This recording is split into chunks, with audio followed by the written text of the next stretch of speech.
que a través del núcleo ferromagnético, que tenía una respuesta no lineal, no sé por qué, esto que llamamos ciclo de histéresis, nos habla de la respuesta que ofrece el núcleo del transformador al flujo, ¿sí? El flujo senoidal, recordemos, provenía de que la tensión aplicada, suponíamos, era senoidal, ¿sí? Eso que decimos suponemos es muy importante porque no lo imponemos nosotros, viene impuesto desde la red, ¿sí? La red es la que debe generar una tensión senoidal, o nos debe ofrecer una tensión senoidal. Si eso no es así, todo lo que nosotros sabemos del transformador se nos vuelve más complejo y aparecen problemas, ¿sí? Muchos problemas. Entonces, condición necesaria y suficiente para que todo esto funcione correctamente es que la tensión sea senoidal. Para que el flujo sea senoidal, como lo ven acá, y aún así vimos que debido a la respuesta que tiene el núcleo, que no es una respuesta lineal, significa que no hay proporcionalidad entre el flujo y la corriente de vacío. Esa no proporcionalidad entre el flujo y la corriente de vacío hacía que nosotros obtuviéramos esta curva en rojo que corresponde a la corriente de vacío. Una corriente que no era senoidal, que era periódica pero no senoidal, que por lo tanto al no ser senoidal iba a tener por Fourier armónicos o ondas seno y coseno múltiplos, con frecuencias múltiplos de la frecuencia fundamental. Eso vimos que originaba mayores pérdidas en el hierro, porque las pérdidas en el hierro son dependientes del cuadrado de las frecuencias. Entonces, a mayor cantidad de armónicos, mayores pérdidas en el hierro, con el cuadrado todavía, más complejo. Esas eran las pérdidas por histéresis. Pero también vimos que estaban las pérdidas por Foucault, que se debían a las corrientes vagabundas o inducidas en el núcleo y que se trataban agregando silicio a esas chapas, a esas aleaciones de hierro, le agregábamos silicio, con eso aumentaba la resistencia eléctrica de la chapa para que las corrientes vagabundas encontraran más oposición. Esa era una solución. La otra solución era el laminado del núcleo. Es decir, en vez de ser un núcleo macizo, trabajábamos con un núcleo cortado en rodajas, en chapas. Lo que hacían era disminuir la sección. Disminuyendo la sección, aumentaba la resistencia eléctrica a esas corrientes vagabundas. Ahí teníamos dos soluciones. ¿Qué otro aspecto podemos observar de la curva? Además de la forma, que estamos viendo no es senoidal, claramente se ve, vimos que también esa deformación, y eso lo pueden practicar ustedes, pueden trabajar, se pueden hacer lo siguiente, en un papel milimetrado, hacerse este diagrama. Atacar con un flujo cada vez más chico. Es decir, el flujo máximo, en vez de estar trabajando cerca de la saturación, hacerlo trabajar, por ejemplo, al 75% y en otro instante hacerlo trabajar al 50% y obtener las distintas curvas de vacío. Mientras menos o más lejos estemos de la saturación, bueno, la corriente de vacío va a ser menos deformada, es decir, va a tener menos cantidad de armónicos. Esa es la primera conclusión. La segunda conclusión, y es la que observamos del gráfico, es que cuando el flujo está pasando por cero y la corriente de vacío también está pasando por cero, no pasan por cero al mismo tiempo, ¿sí? Esto que ustedes ven acá se llama desfasaje, que lo hemos señalado con el ángulo beta. Es decir, la corriente de vacío pasó por cero antes que el flujo. Esa es la lectura que nosotros tenemos que hacer. La corriente de vacío, como está más hacia la izquierda, pasó por cero antes que el flujo. ¿Está bien? ¿Y cuánto antes? Bueno, pasó antes un ángulo beta, que está indicado acá. Ese ángulo beta, ¿cómo se puede representar mejor? Bueno, acá lo pueden ver a través de los fasores. Si el flujo está variando en forma senoidal, va a estar sobre el eje de las abscisas. Y la corriente, como está adelantada ese ángulo beta, bueno, va a aparecer hacia arriba. ¿Sí? Recuerden que los fasores giraban en sentido antihorario. Entonces un observador puesto acá, primero vio pasar la corriente y luego vio pasar el flujo. ¿Sí? Así que ya podemos conocer la posición de la corriente de vacío, fíjense. Esa posición de la corriente de vacío nos va a decir dos cosas interesantes. Si yo tengo el flujo en esta posición y la corriente de vacío la encuentro desfasada, ese ángulo beta que nosotros tenemos acá, ¿sí? Esa corriente de vacío la podemos descomponer según dos componentes rectangulares. Una coincidente con el flujo, que le vamos a llamar IMU, y otra que está a 90 grados con respecto al flujo y que se llama corriente histerética. Esa corriente histerética nosotros la podemos desplazar hacia esta posición. Es lo mismo, ¿no? Es la misma, la proyección. Pero nos ayuda a interpretar algo interesante. Acá teníamos la FEM menos E sub 1. Resulta ser que esa corriente histerética se encuentra ahora en fase con la tensión. ¿Ven? Esa tensión y la corriente histerética están en fase. ¿Cuál sería el significado físico? Por eso ahora estoy explicando. Esa corriente histerética que se encuentra en fase con la tensión nos está diciendo algo que es muy interesante. ¿Qué es?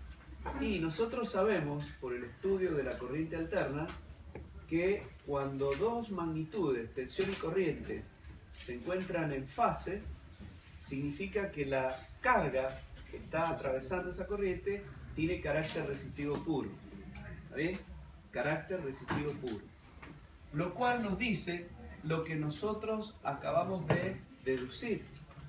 Esa corriente histerética precisamente representa las pérdidas en el hierro o en el núcleo del transformador. ¿Por qué? Y porque al ser de carácter resistivo, nosotros sabemos que eso equivale a un calor generado. La resistencia para nosotros es un elemento circuital que nos ayuda a entender el fenómeno desde el punto de vista del calor generado.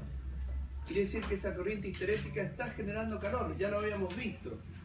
Lo habíamos visto cuando vimos el ciclo de histéresis, habíamos dicho que los imanes elementales que formaban los dominios de los distintos granos que forman la estructura cristalográfica del hierro silicio, debido a la orientación del campo que iba cambiando por la frecuencia de la corriente alterna, pasaba esto, se orientaba, se desorientaba, cambiaba de dirección. Ese cambio de dirección en el sólido, entre los granos, genera rozamiento. Y ese rozamiento es calor, lo cual es correcto esto que estamos viendo en el circuito equivalente. Esa corriente histerética que representa las pérdidas del hierro, como es calor, representa una pérdida activa, y como es activa corresponde a una resistencia pura, va a estar en fase con la tensión. En cambio, la componente que se encuentra en fase con el flujo, lo que me está representando es la componente de esa corriente de vacío que produce el flujo concatenado. ¿Sí? Esto, para nosotros, esa es la interpretación. La corriente magnetizante es la encargada de producir el flujo. ¿Está bien? El flujo que después se va a concatenar. Fíjense que si yo trabajara más lejos de la saturación, esta componente, la componente histerética, sería cada vez más chica. lo cual nos indicaría que estaríamos con menos pérdidas en el hierro, y a su vez se explica esto porque la corriente de vacío estaría con un ángulo beta más pequeño, lo cual nos diría que está menos desfasada la corriente de vacío respecto del flujo, y también tendríamos menos armónicos. ¿Se dan cuenta? El transformador trabaja mejor. Yo esto se lo había anticipado a ustedes. ¿Qué les había dicho? Les había dicho que los transformadores de mala calidad se los piensa, se los diseña para trabajar cerca de la saturación. Trabajando cerca de la saturación generan mayores pérdidas, mayor calentamiento. En cambio, mientras más lejos esté de la saturación, menos va a ser la componente I sub H, menos pérdidas en el hierro y menos armónicos genera, menos distorsión se produce en el transformador. Esto es lo que yo estoy explicando, está acá en las líneas en rojo. ¿Cómo queda entonces el diagrama vectorial en vacío? El diagrama completo. Bueno, la FEN E sub 1 la voy a tener hacia abajo, la FEN E sub 2 también la voy a tener hacia abajo, y la corriente de vacío I sub 0 cuando circula por la resistencia de los arrollamientos genera una caída de tensión I0 por X1, I0 por R1, y la suma me va a dar la tensión U sub 1 aplicada. Esta será la tensión U sub 1. En el transformador, cuando está en vacío, yo le aplico una tensión U sub 1, se aplica también la FEN E1, se producen las caídas de tensión I0 por R1 y las caídas de tensión J I0 por X1. ¿Sí? Ese sería el esquema del diagrama vectorial del transformador en vacío. ¿Sí? Esa sería la explicación. ¿Qué pasa con la fuerza magnetomotriz? Bueno, en el transformador tengo un circuito magnético, ¿sí? Donde tengo un bobinado primario y un bobinado secundario, que son recorridos por una corriente. En el primario la corriente I sub 1 y en el secundario la corriente I sub 2. Entonces, como dijimos que la máquina es de flujo constante, y eso lo hemos demostrado, el flujo, según la ley de Hopkinson, es el producto de las N por I sobre la reluctancia, ¿verdad? Esa sería la expresión del flujo según la ley de Hopkinson. Como dijimos que la máquina es de flujo constante, significa que el flujo en vacío se mantiene igual en carga. ¿Está bien? Entonces, ¿cuánto vale el flujo en vacío? Y el flujo en vacío vale N1 por I0 sobre la reluctancia. Eso vale el flujo en vacío. ¿Y cuánto vale el flujo en carga? Y el flujo en carga va a ser igual a la suma de los flujos que están presentes en la máquina, que es N1 por I1 sobre la reluctancia más el flujo del secundario, N2 por I2 sobre la reluctancia. La reluctancia es la misma en vacío que en carga, por eso esa expresión me queda como la ven ahí, N1 por I0 igual a N1 I1 más N2 I2. De esa ecuación que nosotros tenemos allí, podemos hacer una suposición. Fíjense que es una consideración nada más. Me queda N1 por I0 igual a N1 por I1 más N2 por I2 más N2 por I2. En vacío, la corriente de vacío es muy chiquita, es prácticamente despreciable. No es una magnitud grande la corriente de vacío. Cuando hagan el ensayo, van a medir esa corriente, van a ver que es de un 2-3% la corriente de plena carga. Es poca corriente la de vacío. Por eso se puede considerar esto, y de esa consideración yo puedo tomar en módulo que N1 por I1 es igual a N2 por I2. Si yo hago el cociente, I2 sobre I1, me queda que esto es igual a N1 sobre N2. ¿Qué surge de esto? Surge esta relación que ustedes tienen allí, donde esto es también U sub 1 sobre U2 en vacío. ¿Qué significa eso? Y significa que la relación de tensiones práctica es directamente proporcional a la relación de espiras, pero la relación de corrientes es inversamente proporcional, ¿sí? Por eso me queda I2 sobre I1. ¿Qué quiere decir esto? Si el transformador reduce tensión, eleva corriente.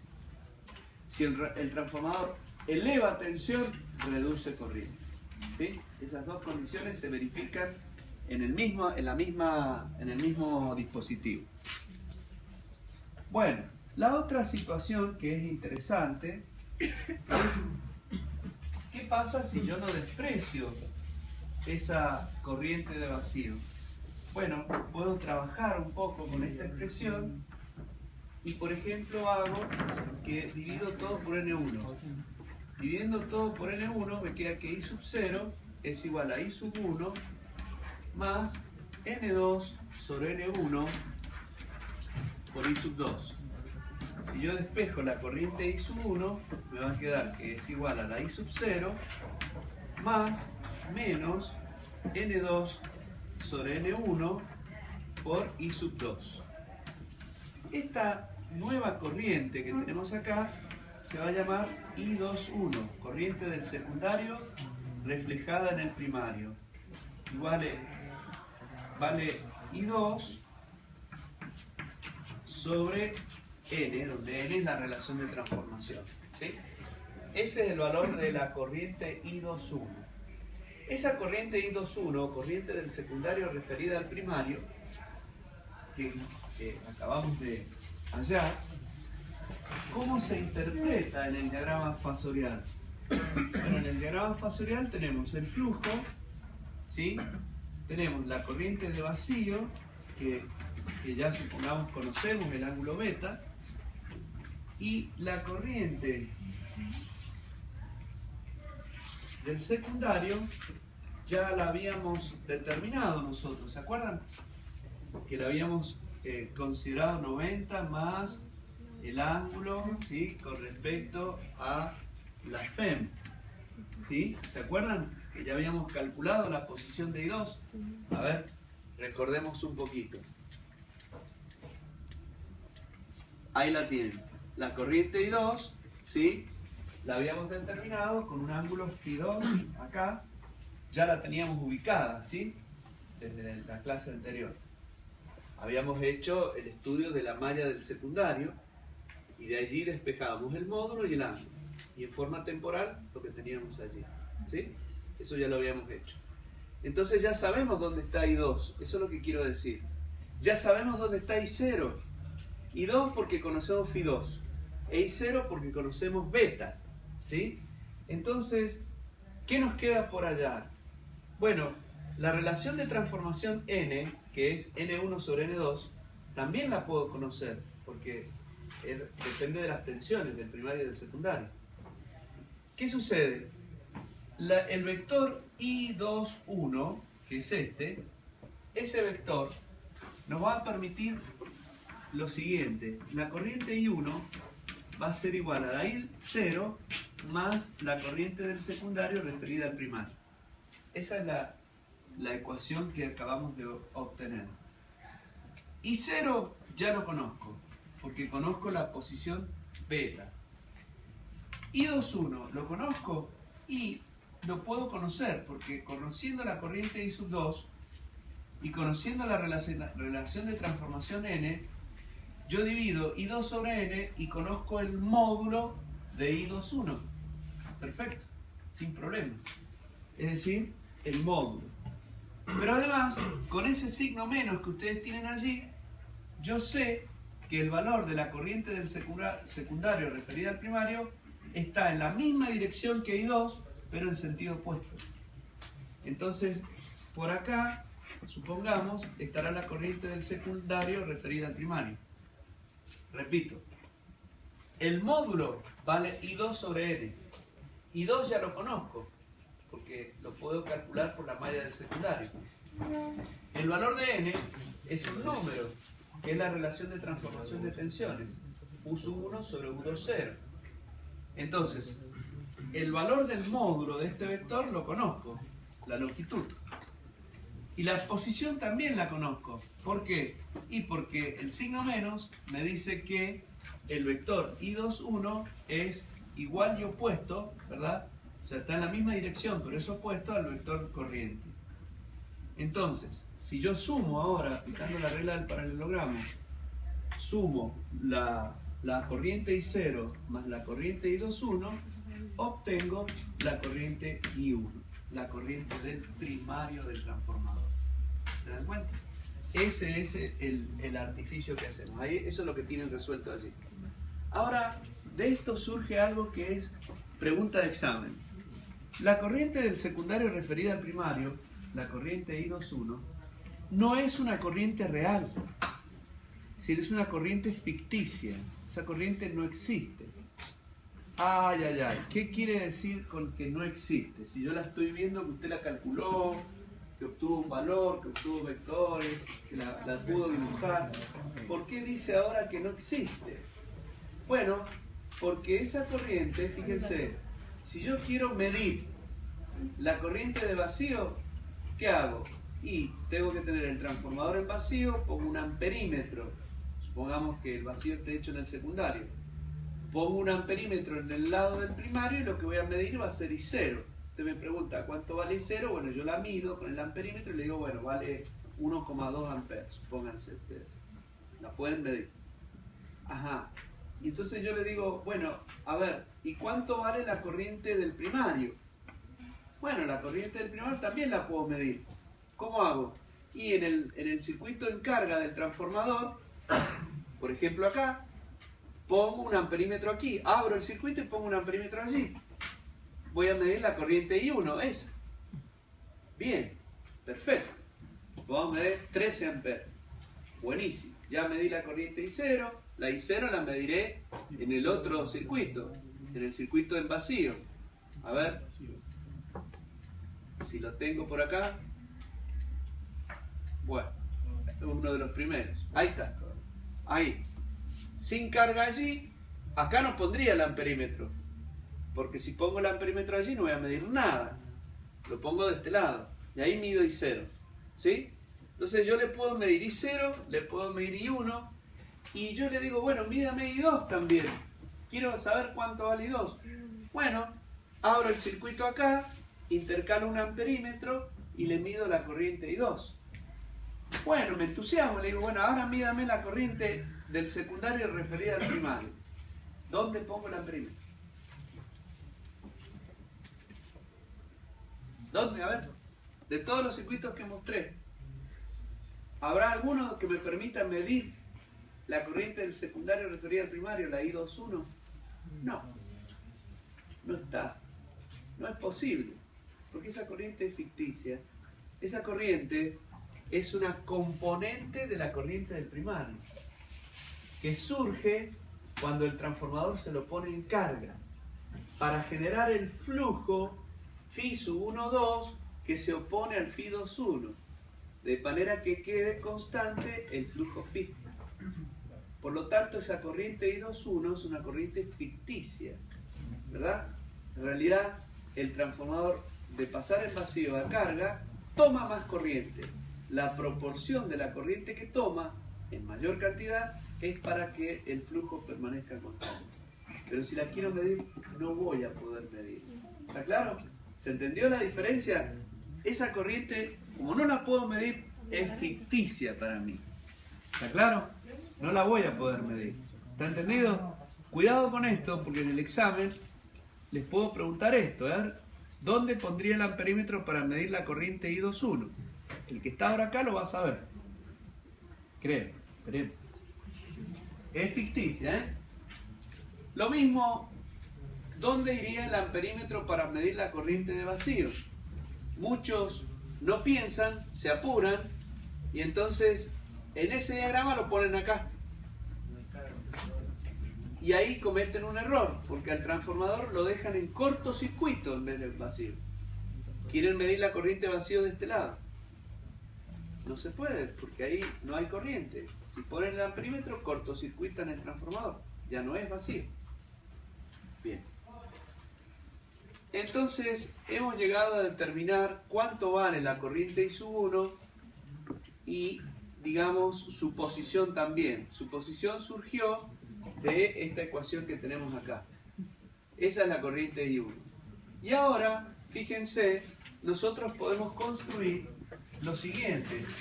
Sabemos que la tensión U sub 1 aplicada al primario del transformador, esa corriente U sub 1, ahora va a ser igual a la FEM E sub 1, cambiada de signo, más la caída de tensión I1 por R1, porque está en carga, más la caída de tensión J I1 por X1 debido al flujo disperso. Esa expresión que corresponde a la FEM, yo la puedo determinar en el diagrama de la siguiente manera. Supongamos que este es menos E1, ahora la I sub 1 por R1 va a estar acá, I1 por R1, y el más J I1 por X1 estará 90 grados sin adelanto. La suma me va a dar la tensión U sub 1. Y ese sería el diagrama vectorial del transformador en carga, con la parte del primario. Si yo lo quiero terminar, como lo hemos hecho antes, acá voy a tener, en paralelo, voy a tener la I2 por R. Acá voy a tener, suponiendo que la carga es inductiva, acá voy a tener J I2 por X. Y acá voy a tener la tensión U2. U2.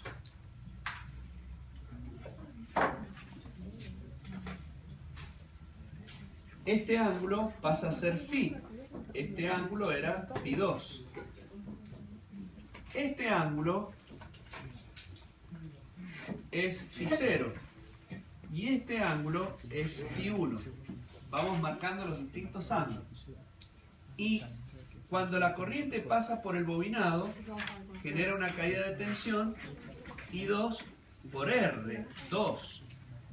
90 grados y en adelanto estará la caída de tensión más J, I2 por X2, debido al flujo disperso del secundario. Y entonces, aquí tendré la FEM E sub 2. Aquí la FEM E1 y aquí la FEM E2. ¿Lo ven? Ese sería el diagrama vectorial completo del transformador. El primario arriba y lo que es secundario abajo. ¿Está bien? ¿Qué detalle surge de esto? Y acá surgen cosas interesantes. Acá lo tienen. Se ve mejor acá, a lo mejor lo ven todos, ¿cierto? Ahí he hecho la construcción, para que vean cómo se hace. Pero de acá surgen cuestiones interesantes. Fíjense, el desfasaje entre la corriente I1 de entrada y la corriente I2 de salida prácticamente es 180 grados. Claro, la diferencia la hace la I2-1, la corriente del secundario referida en el primario. Que sean prácticamente desfasadas 180 grados significa que el hierro,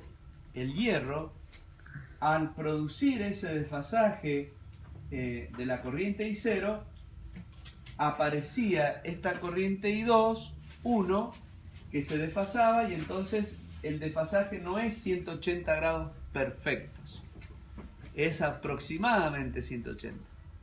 La diferencia la está dando la I0. ¿Se dan cuenta? Entonces el hierro me genera que ese desfasaje sea mayor o menor. Y esto, alguien, no sé si fue del curso, me preguntó sobre el tema de los transformadores de intensidad.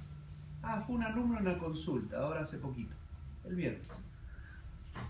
Un alumno que ya está estudiando me pregunta, ¿por qué, ingeniero, usted dice, o nos dijeron por allí en la práctica de laboratorio, que a los transformadores de intensidad no hay que dejarlos nunca en vacío? Esa fue la pregunta que él me hizo. Transformador de intensidad es un tipo de transformador parecido a este que estamos estudiando, muy parecido. Ese transformador está diseñado para que en el secundario vaya conectado un amperímetro. El amperímetro es un cortocircuito, prácticamente. ¿Por qué? Y porque la resistencia interna es nula, vale 0. Entonces, en el transformador de intensidad, el amperímetro va en el secundario. Como la resistencia interna del amperímetro es nula, prácticamente es como si a ese transformador lo trabajáramos en cortocircuito. ¿Qué sucede? Como está trabajando prácticamente en cortocircuito, la corriente I21 es muy intensa, muy grande la corriente I21. Si el transformador quedara en vacío, es como si yo tuviera un resorte comprimido y de repente le saco la resistencia. El resorte se descomprime. En el transformador, el equilibrio lo estaba generando la corriente del primario, que le entregaba la corriente I21 para compensar los efectos de los flujos. Lo mismo que acabamos de decir. Como desaparece la carga y queda en vacío, ese flujo Φ12 no tiene dónde disiparse, porque no hay nadie que se lo ponga del otro lado. Lo que acabamos de ver. ¿Dónde se disipa entonces? Se disipa en el núcleo, en forma de calor. Entonces, ese transformador se termina quemando. Se quema porque la temperatura del núcleo, el calor que se acumula en el núcleo, hace aumentar la temperatura, se transfiere a los bobinados y se termina quemando. Por eso los transformadores de intensidad, como precaución, es nunca dejarlos en vacío. ¿Está bien? Si los dejamos en vacío, se pueden quemar. Y acá un poco están viendo la explicación. Fíjense, acá surge algo también importante en ese transformador. En el transformador de intensidad, la corriente del primario es la que yo quiero medir. Para los que no saben lo que es un transformador de intensidad, el transformador de intensidad me sirve para poder reducir corrientes. A ver, ¿cómo se entiende esto? Y supongamos que yo quiero medir una corriente de 200 amperios. Una intensidad de corriente de 200 amperios es muy alta. Si ustedes han visto los instrumentos con los que trabajamos, llegan como máximo a 10 amperios. El instrumento puede medir hasta 10. Algún digital puede medir hasta 20. Pero los analógicos no superan los 5 amperios. Entonces, medir una intensidad de 200 amperios me está dando una idea de que debería ser un instrumento muy robusto, muy grande para medir tanta intensidad de corriente. ¿Sí? Ahora ustedes ya empiezan a tener noción de qué es mucha corriente y qué es poca corriente. Cuando yo estoy hablando de 200 amperios, es mucha intensidad de corriente. Por esos cables que ahora tenemos, ahora estará circulando 1,5 amperes, 2, a lo sumo, 3. Y fíjense la sección del cable. No es un cable pequeño, tiene su sección, tiene protección, pero la sección es considerable. Imaginen, o si alguna vez han abierto el baúl, el capot del auto, habrán visto los cables de la batería, los que llegan a la batería. ¿Son cables finitos? No, son cables bien gruesos, son de 10 milímetros cuadrados, más o menos. ¿Por qué será? Y porque la batería del auto me entrega más o menos 80 amperios. Ahí ustedes se dan cuenta que hay una relación entre la sección del cable y la intensidad de la corriente. Entonces, si para 80 amperios tengo esa sección, imagínense cómo debería ser el instrumento para medir esa corriente. ¿Sí? Tiene que ser un instrumento robusto. Entonces, medir 200 amperios no se puede medir con un instrumento común. Entonces, en esos casos se usa el transformador de intensidad. El transformador de intensidad va conectado en la red, ¿sí? Igual que el amperímetro. El primario, igual que el amperímetro. Este sería el primario. Y este es el secundario. Y en el secundario es donde se pone el amperímetro. ¿Qué hace este transformador de intensidad que estoy hablando? este transformador de intensidad me reduce la corriente del primario a una corriente del secundario que es menor. Es un reductor de corriente. Cuando por acá circulan 200 amperios, por acá pueden llegar a circular 5 amperios. Y eso sí lo puede medir el amperímetro. Lo que hacen es graduar el amperímetro en una escala del primario. Entonces directamente leen en cientos de amperios. Eso es lo que se hace. ¿Se dan cuenta? Entonces, fíjense ahora el detalle.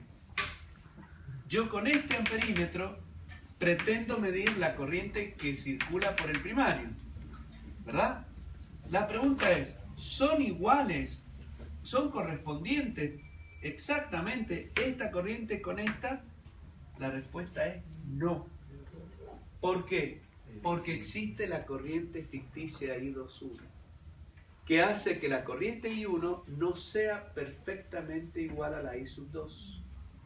Con lo cual, cuando yo introduzco un transformador de intensidad en una red para medir la corriente, estoy introduciendo un error que se llama error de módulo. Y también cometo otro error que se llama error de fase, precisamente porque no están desfasados 180 grados perfectamente. ¿Entendieron? Ese es un ejemplo, les estoy dando para que entiendan la significación de esa corriente que llamamos corriente del secundario referida al primario. Acá ustedes tendrían la carga, ¿sí? Esta es la carga Z y aquí le aplicaríamos la tensión, ¿sí? Este sería el circuito de un circuito, digamos, donde yo intercalo un transformador de intensidad, ¿sí? Así sería el circuito, ¿sí? Acá, perdón, esto sería, ¿sí? En serie, ¿sí? Ese sería el circuito de un transformador de intensidad. Parecido a este, ¿eh? Parecido. Bien, ¿qué otro detalle se puede observar? Bueno, si ustedes se fijan, el ángulo Φ1 lo comparan con el ángulo Φ y el ángulo Φ1 es mucho más grande que el ángulo Φ. ¿Qué está pasando acá? El ángulo Φ lo produce la carga, la impedancia que yo le conecto a la red. La impedancia que yo le pongo a la red es, también impone el ángulo Φ. Las dos cosas. Como se interpone un transformador, fíjense cómo sería el esquema del que yo les estoy hablando.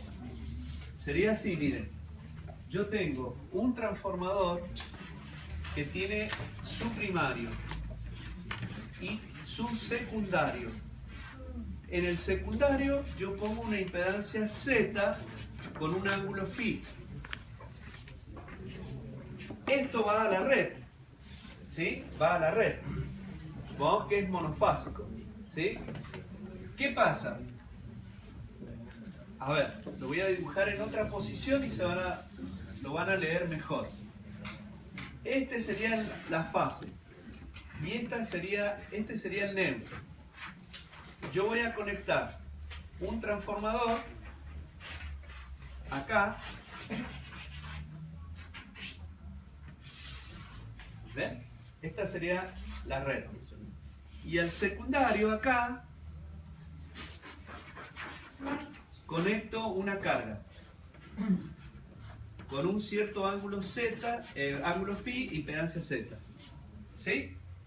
De este lado el primario, de este lado el secundario. Al primario de la red, ¿sí? El primario de la red ve un ángulo Φ1, que es el ángulo del transformador, de la impedancia interna del transformador en el primario, porque es el ángulo entre U1 e I1, acá, en el primario.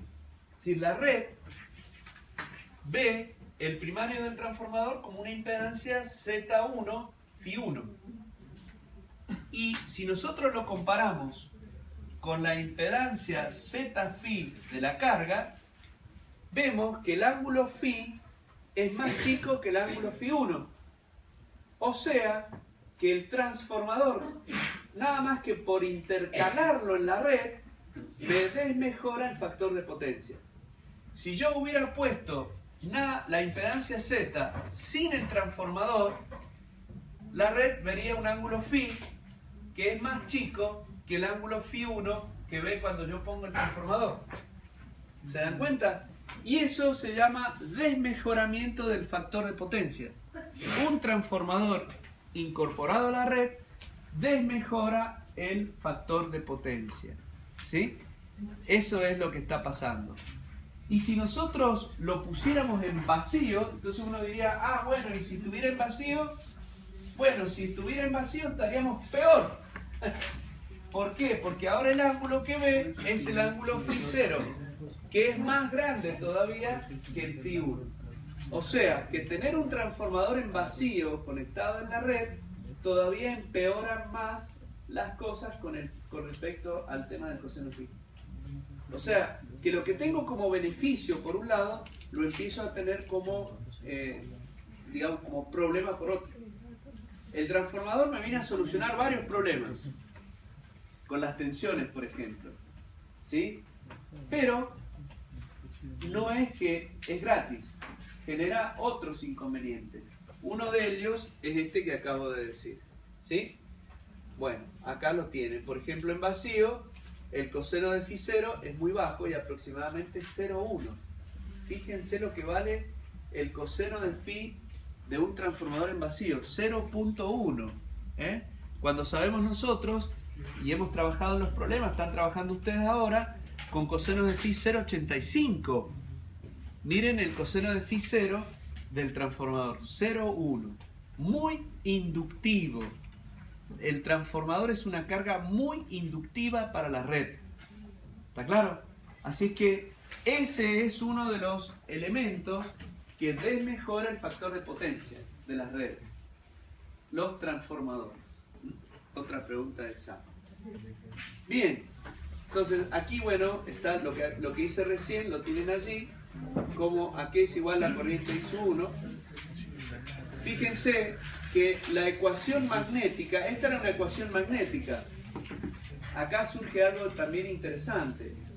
La ecuación de aquí arriba, que era la ecuación de equilibrio de los flujos en vacío y en carga, esta salía de la ecuación de la ley de Hopkinson. De esa expresión hemos llegado a esta, que es la suma de las corrientes, que es una expresión de origen eléctrico. ¿Se dan cuenta? De una ecuación magnética hemos llegado a una ecuación eléctrica, lo cual lo vamos a ver reflejado en el circuito equivalente. En el circuito equivalente nosotros teníamos una corriente I1 circulando por el primario, una corriente ahora I21 circulando por el secundario, donde la I1 es igual a la I0 más la I21. Entonces, el enlace que teníamos entre el primario y el secundario, ¿se acuerdan que teníamos un enlace? Ahora lo representamos por una impedancia que llamamos Z0, por la que va a circular la corriente I sub 0. Esa corriente I0 que circula por acá nos permite obtener, para que esta corriente I21 circule por este bobinado, nos tenemos que recurrir a las que serían las ecuaciones de reducción. Esta I21 sabemos que vale I2 sobre N, menos I2 sobre N. Pero esta resistencia, R21, ahora va a valer N cuadrado por R2.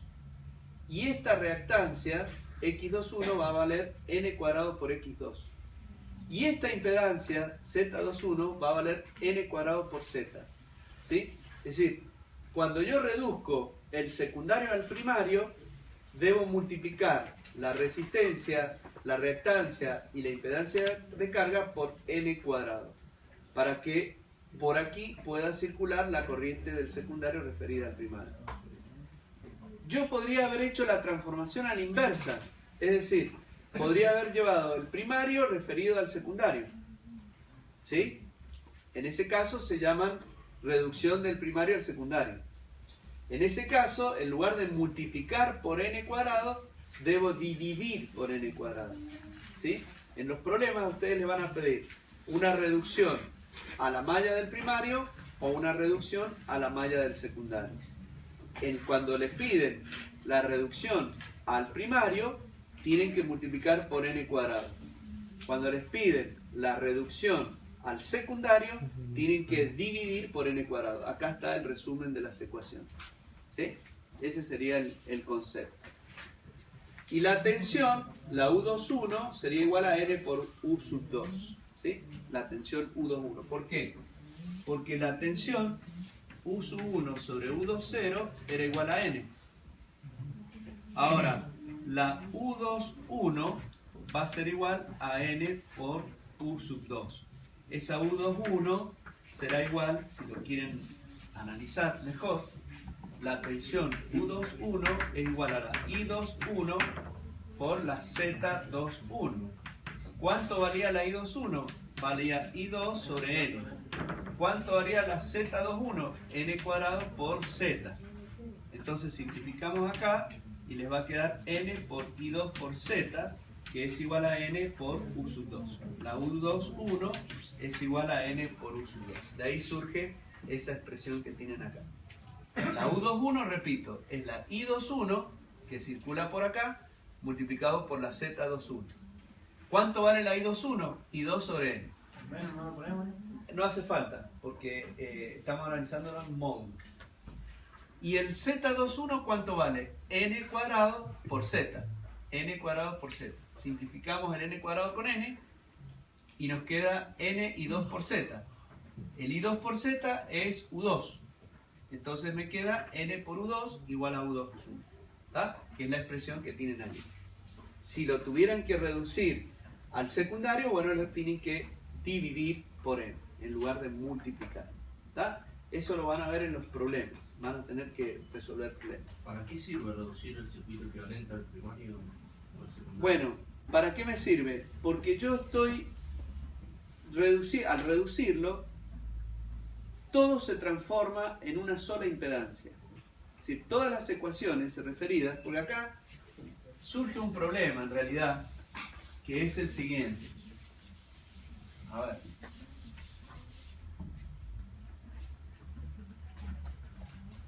Cuando yo analicé el transformador, yo tenía la resistencia, la reactancia, y acá habíamos hecho esto nosotros.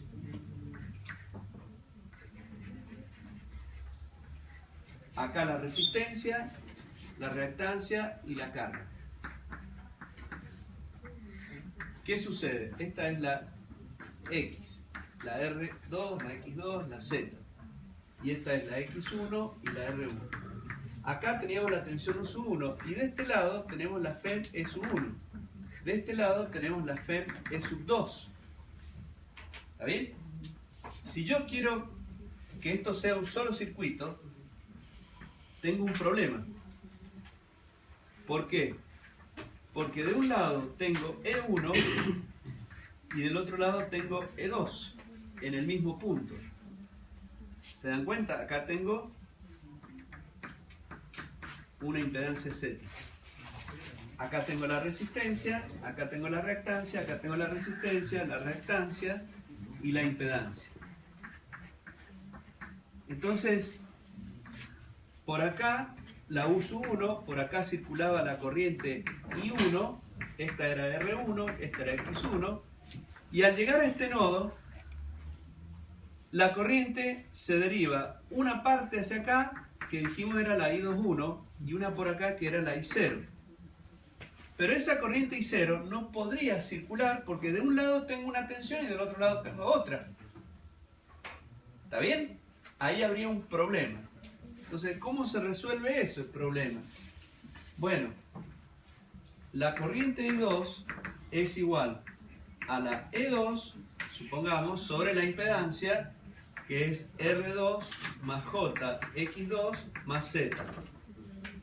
Si yo divido por N,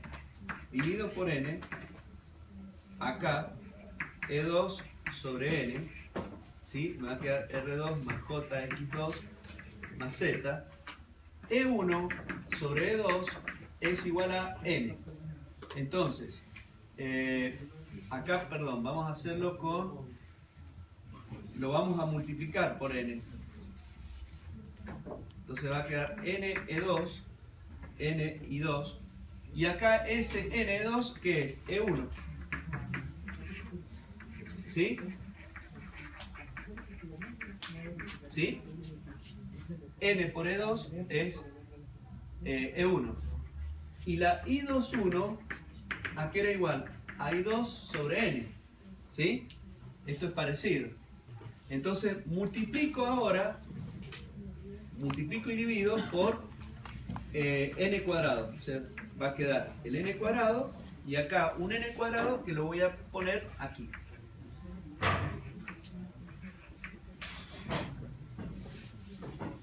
Me va a quedar N cuadrado por R, 2 más J, N cuadrado por X2 más el N cuadrado por Z. Y de este lado me va a quedar la I21.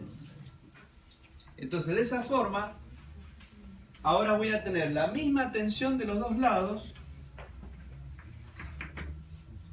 pero esta corriente ya no es I2, ahora es I21.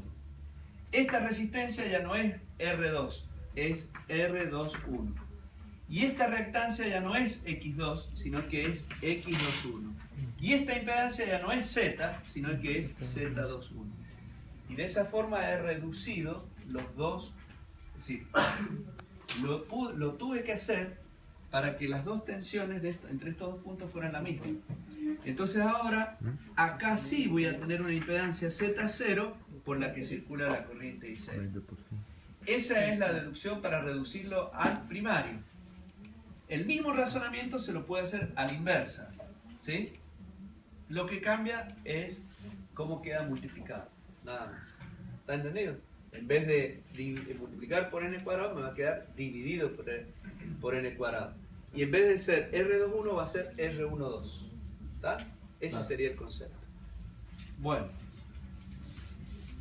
Eso se llama reducción del circuito primario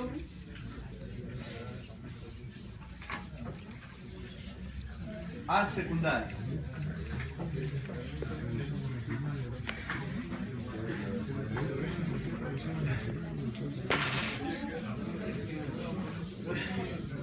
Tengo, a ver, esperen un segundo. Tengo una. A ver. Tengo un. A ver si se los doy.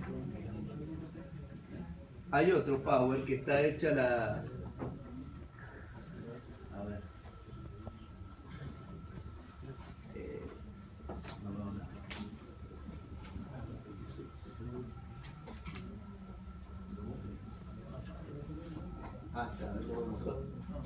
No, el 5. El 5. A ver si acá se lo...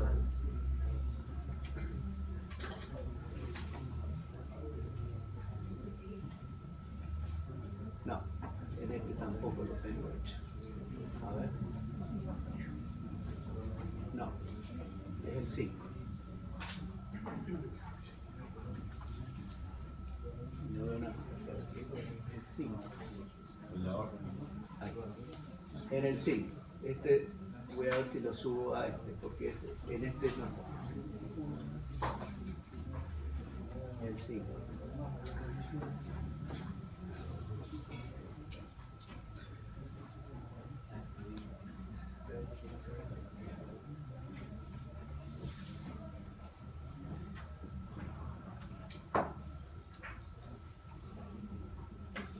Bueno, no lo tengo cargado.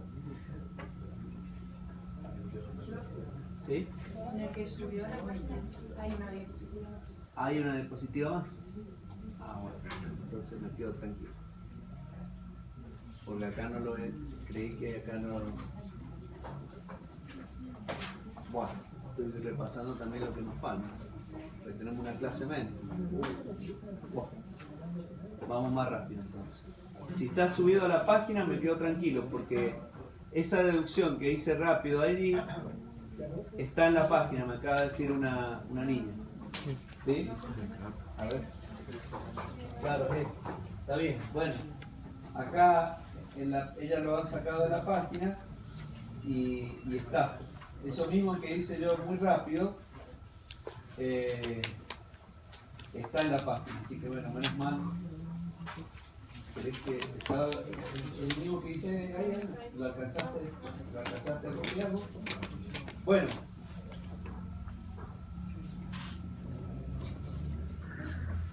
A ver si lo hago un poquito más lento entonces. Mi preocupación era para ver si, porque en la que estoy presentando ahora no está, pero en la página sí he subido esa deducción que estaba acá con la I2, que era la E2 sobre R2 más JX2 más Z. E1 sobre E2 es igual a N. ¿Sí? Entonces, me queda E1 sobre N. ¿Está bien? Más JX2 más Z. Luego, la I21 es I2 sobre N. Entonces, dividimos todo por N. Y entonces me va a quedar E1 sobre N cuadrado por R2 más J N cuadrado por X2 más N cuadrado por Z. Y esto es para nosotros la I21. ¿Está? Entonces, a este número es el que le llamamos R21, N cuadrado por R2. A este número le vamos a llamar X21, N cuadrado por X2. Y a esto es el Z21, que es N cuadrado por Z. ¿Sí? Eso es lo que... No está acá en la presentación, pero sí yo lo tengo, lo he subido bien completo en la página. A eso se le llama reducción del circuito secundario al primario. ¿Sí? ¿Está claro? Y el motivo, repito, del por qué se hace es porque en la unión de los dos diagramas, primario y secundario, tengo tensiones distintas. De un lado tengo E1, por acá circula la corriente I1, por acá circularía la corriente I0 y por acá circularía la corriente I21. ¿Eso a qué responde? Responde a la ecuación I1 igual a I0 más I21. Pero para que circule la corriente I0, de un lado tenía la tensión E1 y del otro lado tenía la tensión E2. No puedo tener tensiones distintas entre dos puntos para que circule una corriente. Entonces, ¿a qué recurro? Recurro a este desarrollo matemático, que es simplemente introducir el factor n, y llego a esta ecuación. Y en esta ecuación, la I21 que circulaba por acá, ¿sí? ¿Quién la genera? La tensión E1. Entonces, ahora esta E2 es E1 también. ¿Está bien? Que si trabajamos con los signos, en los dos casos sería la menos E1. ¿Qué más? Para que circule esta corriente I21, la resistencia que antes era R2, ahora tiene que ser N cuadrado por R2, que es la resistencia del secundario referida al primario. Donde antes era X2, ahora tiene que ser N cuadrado por X2, que es igual a X21. Y la impedancia Z, que antes era Z, ahora es N cuadrado por Z, que es la impedancia del secundario referida al primario. Eso nos va a dar lo que sería el circuito equivalente reducido al primario. Pero el problema está acá, ¿sí? Que para poder hacer eso, tengo que llevar las dos tensiones a un valor que sea idéntico, porque es el mismo punto eléctricamente. Ese punto y ese punto es el mismo del lado primario que del lado secundario. Para verificar las ecuaciones, tengo que hacer necesariamente esa reducción, que es lo que el joven me preguntó. ¿Para qué se hacía la reducción? La reducción se hace para que los dos circuitos, digamos, queden como un solo circuito eléctrico. Porque acá en el medio teníamos un circuito de qué tipo? Magnético. Cuando nosotros trabajamos la ecuación A, la llevamos a la ecuación B es una ecuación eléctrica. Entonces, para que esa ecuación eléctrica tenga sentido, debo hacer esta transformación. Si no, el circuito no tiene sentido. Porque entre estos dos puntos no puedo tener de un lado una tensión y del otro lado otra. ¿Se dan cuenta? Por eso surge la reducción. Si yo lo hubiera hecho a la inversa, hubiéramos llegado a la misma conclusión, nada más que en lugar de multiplicar, hubiera quedado dividido por el n cuadrado. ¿Se dan cuenta? Eso es todo lo que cambia y lo tienen reducido allí. O sea, explicado allá abajo. Muy bien.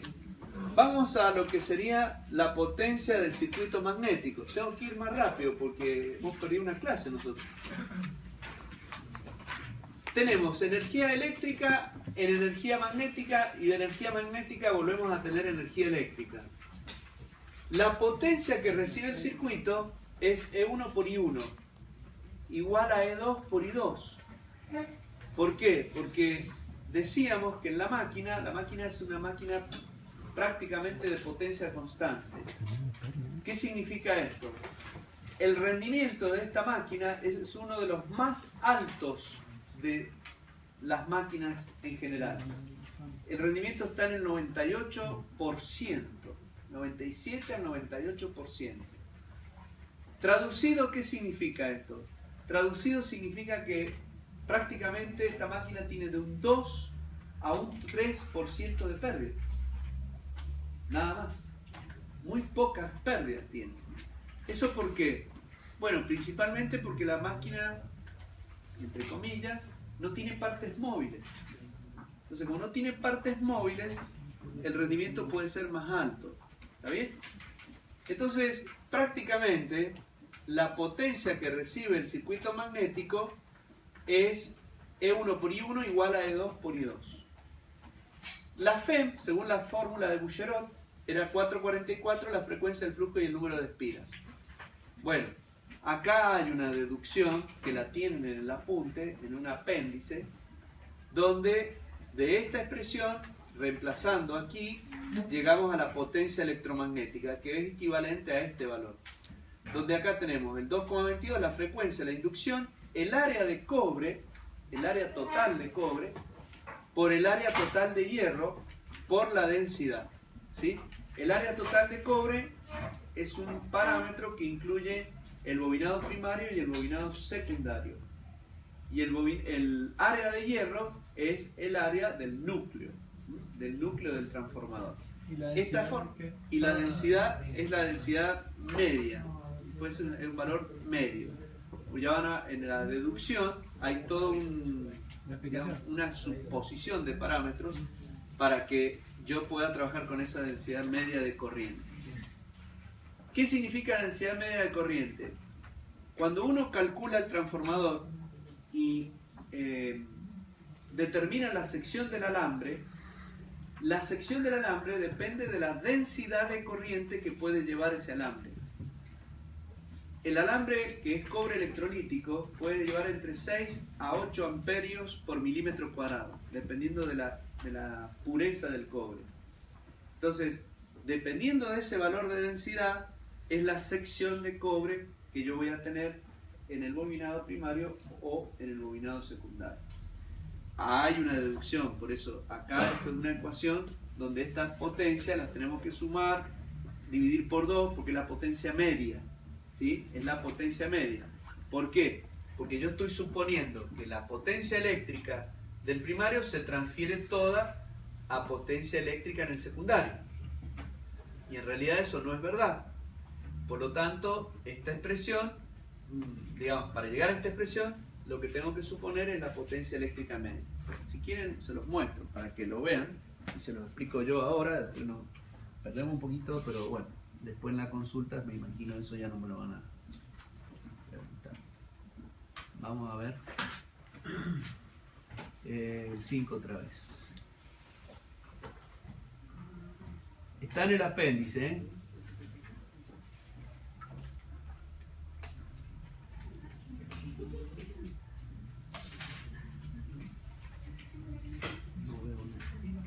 fue la densidad de corriente media del cobre. Sí. ¿Sí? ¿Para qué? ¿Qué cosa? Ah, quedan 10 minutos.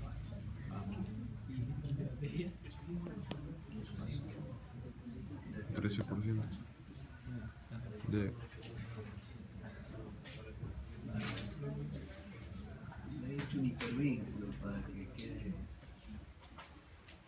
Ah, no sé.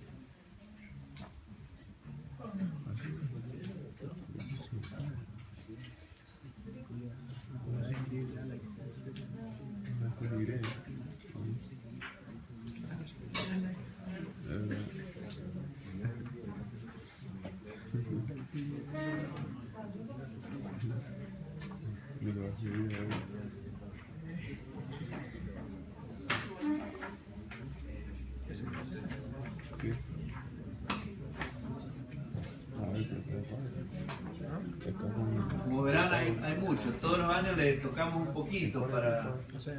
Tiene una primera parte que es...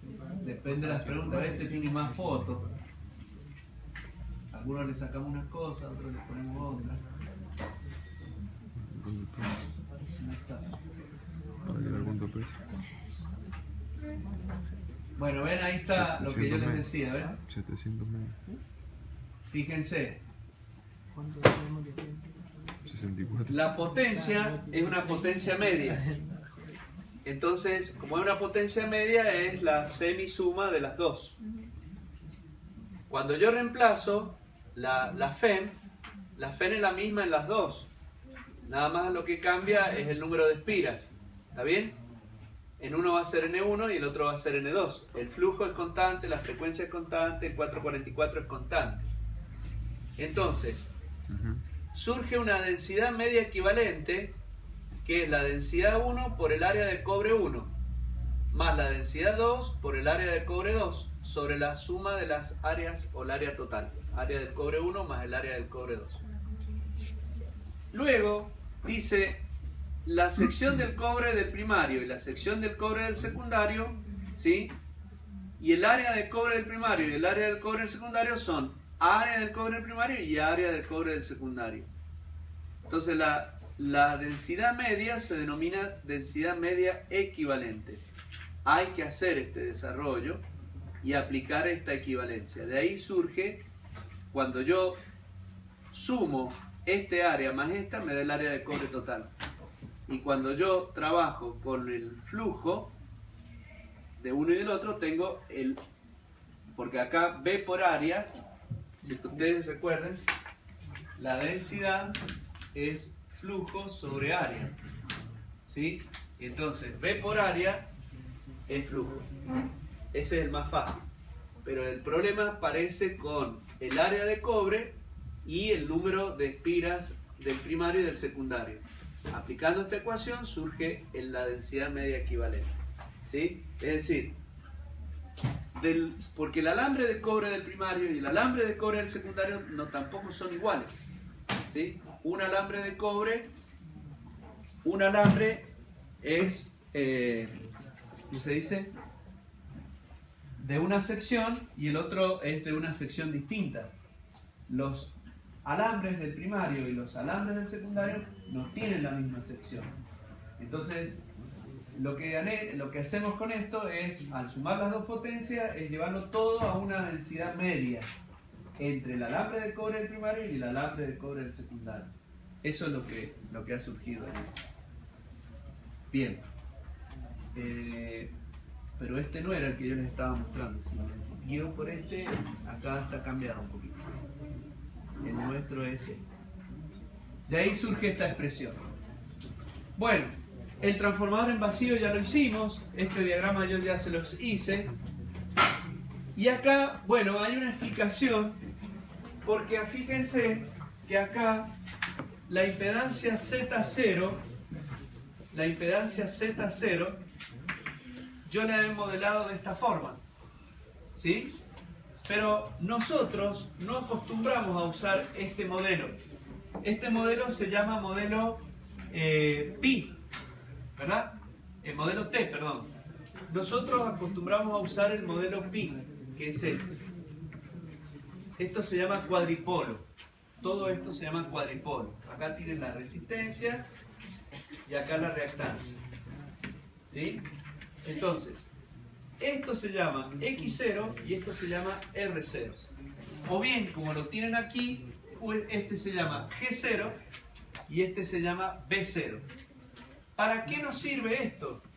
Bueno, a nosotros nos conviene interpretarlo con este cuadripolo, el cuadripolo pi, porque la corriente I0 tiene dos componentes.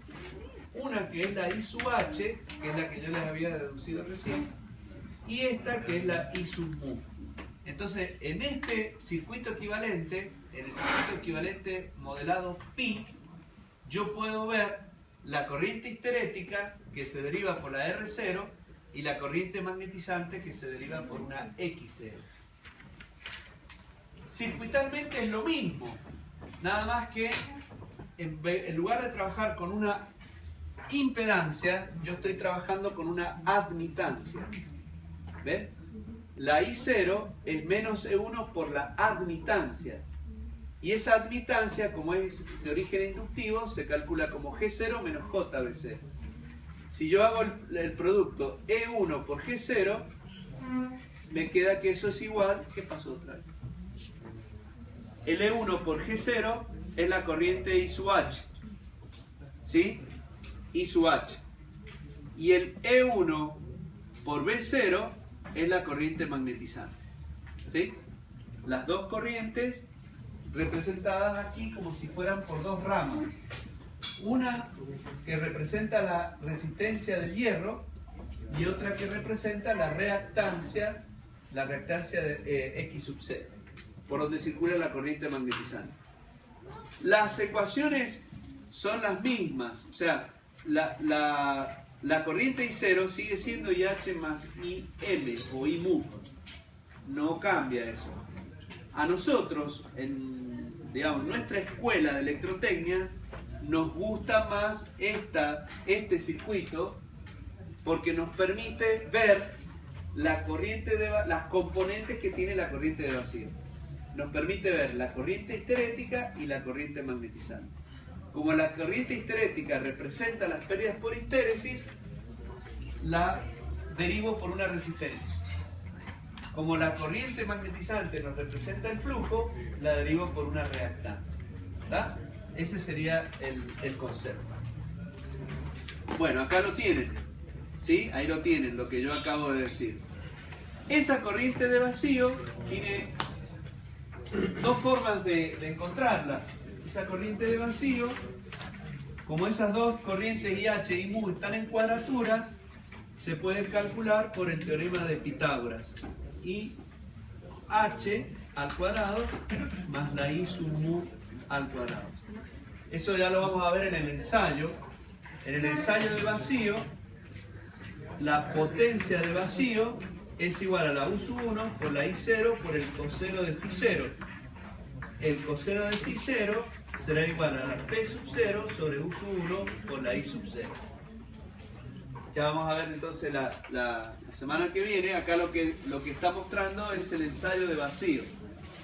¿Sí? Y ustedes lo van a hacer recién la semana próxima. Así que yo tengo un changüí este viernes de explicarles el ensayo de vacío y el ensayo de cortocircuito, que recién lo van a ver la semana que viene. Creo que ya estamos en tiempo. Bien. Seguimos después porque